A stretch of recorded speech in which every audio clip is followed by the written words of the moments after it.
Happy Friday, everybody. I'm Connor Woodard, and this is the Rookies Weekly Update for the first Friday of July. We got all sorts of industry updates to talk about, so let's dive right in.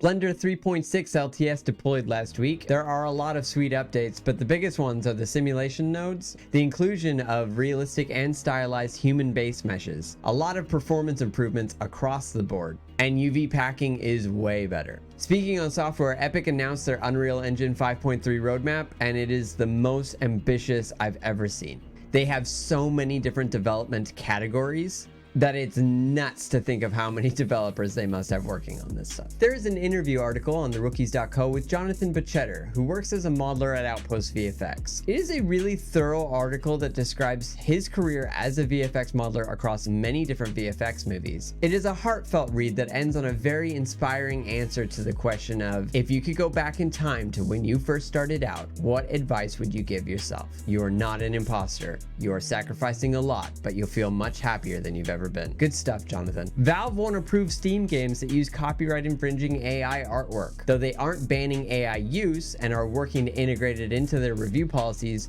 AI generators that use datasets containing copyrighted content are being rejected. Jenga Effects founder Nicholas Sievert, the creator of Embergen, shared a preview of LiquidGen with an invitation to request features. I'd like to request a wave simulator so I can make a surfing game in Unreal, or so that someone can make a surfing game in Unreal. Let's do it. Up next is a database of physically based values by Anton Palmqvist. It has base color values, IORs, densities, and there's a color space converter and specular IOR converter underneath the tools tab. An excellent free tool for look dev artists. Art of VFX published an interview with VFX and animation supervisors at Weta for their work on the latest Transformers movie. They described the two main sequences they worked on, which seemed to be the most epic, and how they worked with MPC to migrate their assets into Weta's pipeline. Skydance is looking for animators. Klanosaurus is looking for lighters, compositors, and story artists. Sarah Johnson has some great interview tips for the animation industry, which are very thorough, and I'll link to this post in the comments below. There's a virtual global careers fair on the 24th of July from Games Jobs Direct, and I will link that in the comments below. And of course, the two massive databases that contain way more jobs than I could ever list, Amir Satvat's Games Jobs Directory, and Chris Main's Animation VFX Game Industry Job Postings 2.0. These will also all be linked in the comments below.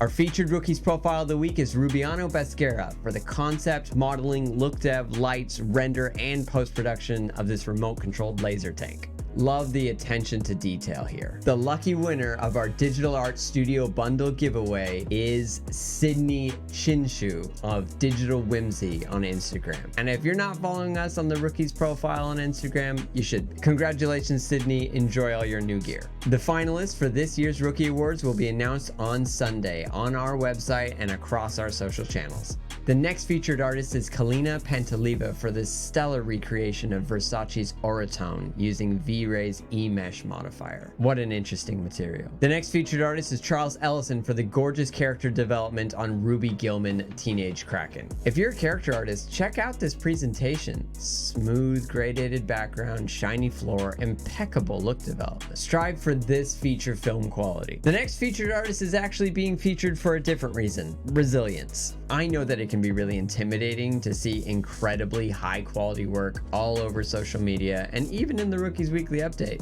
But what we don't show often enough is the path that it takes to get there.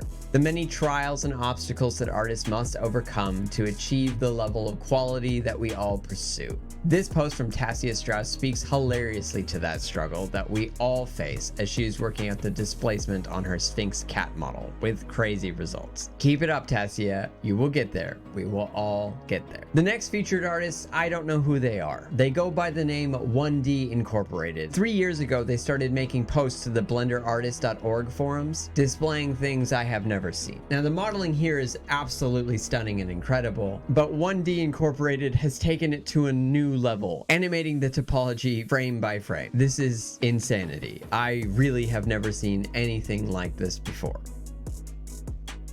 Watch this, and remember, this is all done by hand, frame by frame.